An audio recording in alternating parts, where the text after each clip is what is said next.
ఆ పిల్లవాడు ఇంటిలో ఎక్కడో వారమ్మ ఒక 10 రూపాయల కాగితం ఎత్తిపెట్టింది. ఆ 10 రూపాయల కాగితాన్ని వాళ్ళ అమ్మకు తెలియకోకుండా వాడు కాస్త తీసేసుకున్నాడు.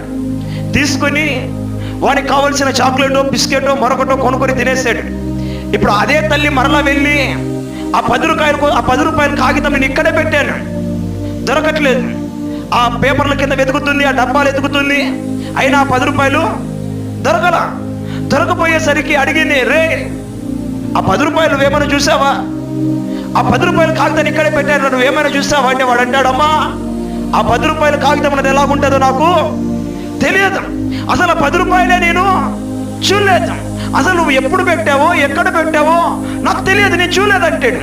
ఆ తల్లి ఆ అబద్ధం చెప్పిన కుమారుని యొక్క మాట నమ్మినప్పుడు వాస్తవానికి వాడు చెప్పింది అబద్ధమే. దాని వెనకాల జరిగిన కార్యం ఏంటో తెలుసా?